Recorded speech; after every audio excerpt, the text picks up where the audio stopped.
everybody. We're Cash One Pond. We're ready. We got your back, and we're unbeating all the rest of them. Here we go. You ready? Well, you want money? We got money.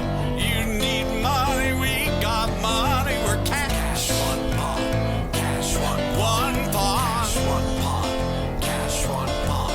Money to lend, money to spend. We can put money in your hands. We're Cash One Pond. We're Cash One Pond. Cash One Pond. You don't have to worry. Sometimes when you're a little broke and you just need something to get over the hill, we're there with the truck. We got your back. We're Cash One Pond. Come down and see us.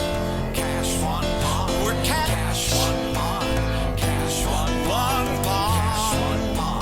Cash One Pond. We're Cash One Pond. Cash One Pond. Join Town Pump's Pump It Up Rewards Plus program and never pay full price for fuel again. Save 5 cents on every gallon every day at any Town Pump across Montana. Plus, earn and redeem points on your favorite in-store items to get free stuff with our clubs. Stop in and pick up a rewards card. Download the Pump It Up Rewards Plus app today. Or visit townpump.com/rewards to register and start saving. Town Pump. Right down the road. Pump it up. Oh, yeah. Nuanez now ESPN Radio, live from the Big Sky Kickoff. Brent Vigen, the head coach of the Montana State Bobcats, joining us, and Coach picked to win the league again. So what do you think of just being atop the preseason polls? Well, I think those preseason polls are generally a reflection of how you did last year, and obviously we won the league last year. So it's where we want to be at the end of the year, but I know we have a long road ahead of us. You know, I think the league got turned over pretty well last year, and we're one of those teams. So I know we're still working through, but that's where we want to be. So to be recognized in that regard is a good thing, but it doesn't mean anything at the same time. Seems like a lot of circumstances have played into that turnover across the league. I mean, you look at a lot of the guys that are here representing their teams, up-and-comers. You have a couple proven guys that have been all-league type of players before, but you look around the room and there's a lot of guys that are really good players but haven't got a lot of playing time, and it seems like that's every team in the league. They've been going through just the super seniors that just dominated this conference for the last couple of years. So how do you think that sort of just changes the landscape of this conference, not having some of those now sixth-year guys around anymore? Well, it's not that we're all back to square one, but we're back to the way things were. Guys are playing 4 and 5 years. And I think in this new landscape, and how you choose to put a team out there, whether it's through development or through recruiting, the transfer portal, combination of both, I think each program has its own way of doing things. I know for us, being able to look down in our roster and hopefully find our next guys there is what we've chose to do. And I know, we're a team that has guys that have been on that field, but guys that are going to be needed to be counted on in a much greater way. And I think that's probably the case for everybody. Again, whether they're new guys to the program or guys that are just making their way. So I think it creates a situation that's wide open.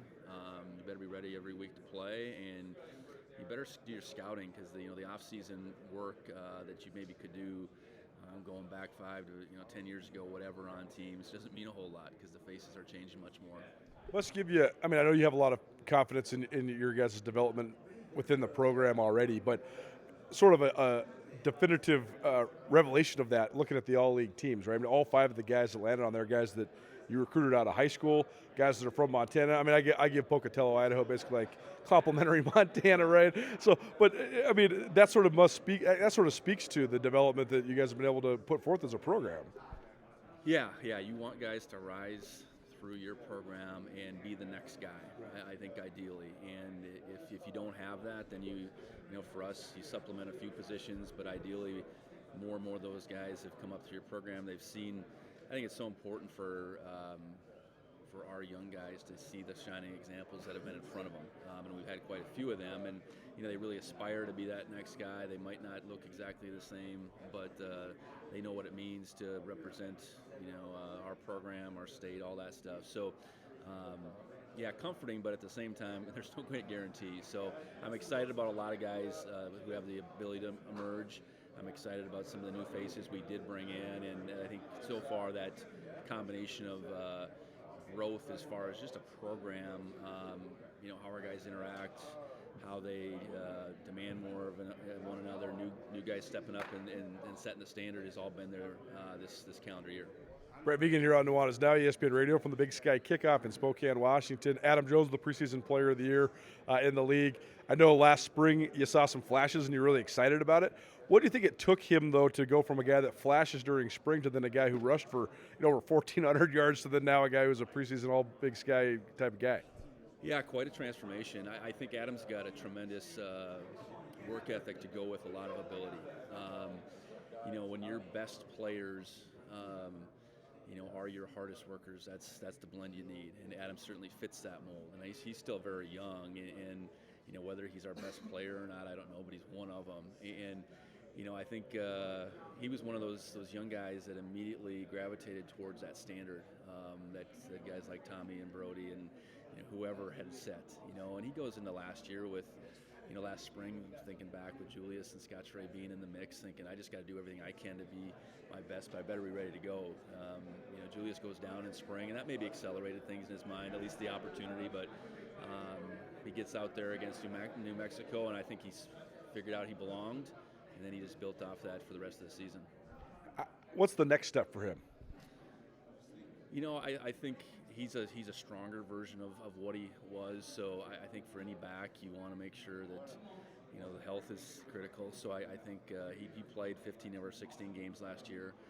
It wasn't like he endured some things. So the strength piece, the ability to break tackles. I think he'd already was a good receiver, but can we do more with him out of the backfield or lining up an empty, putting him out there, pass protection. So I think he recognizes.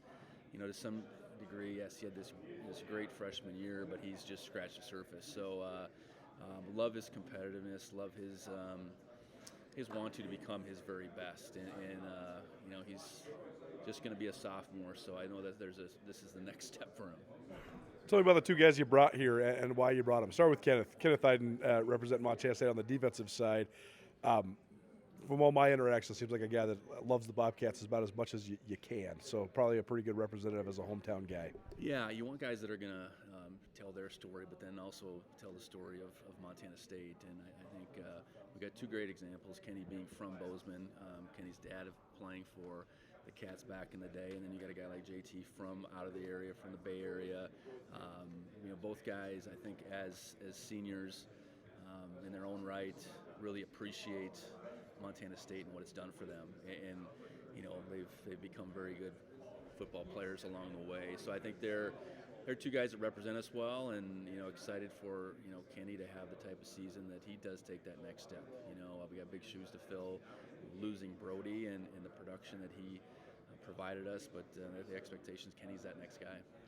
And JT has such a great story off the field too, right? I mean, not only a really good football player, but a guy that went through a lot of challenges, but now here he is and he got a degree. And I love that story that Bill Lambrey wrote about him. So just talk about him and sort of his journey, especially on the academic side. Yeah, I think in college athletics, you do get some guys that they wouldn't be going to college if it wasn't for athletics, and you hope somewhere along the line they put that together to say, okay, yes, I'm here to play football, but this degree is going to be so meaningful, and I think JT's a great case of that. And the type of student that he continued to become, and that's reflected in GPA, but just his attention to detail on that side, that's the growth that you want to see on the academic side. You know that if that happens through their time with you, they're going to be successful in life, and that is the bottom line piece. And he's got I suppose more twists and turns than most, and that's gonna make him that much stronger, in his future. And I, really excited to have him for one more season, but really excited for what he's gonna be able to do moving forward. Brent Vigen here on Nuanez Now, ESPN Radio. So often we're sitting in this room surrounded by a bunch of quarterbacks, but there's only one quarterback here. A lot of representatives from the offensive and defensive lines, though. So I think that's also sort of revealing about the state of the conference, don't you? Well, the state of the conference, the state of college football. No doubt. If you return a quarterback in this day and age that's been in your program, you're pretty fortunate. And we had that good fortune the last several years with Tommy, and we're in that position where we got to find the next guy. And I think that can be said for a lot of the coaches in this room. So, quarterback play, it really drives success. It doesn't need to be maybe on the level of Tommy, but we need good quarterback play, as does all these coaches in here. So we look forward to that battle continuing out for us this fall, and come the end of August, that quarterback play, has to be something that does help us win ball games. Last couple of years, I mean, Tom Wischershall just mentioned it in his address, but this has been a no doubt 4-bid league, but in its best years, a 5-bid league. So, I mean, what do you think of just the competitive balance, but also just the race to get into the playoffs and just where you need to position yourself in the Big Sky?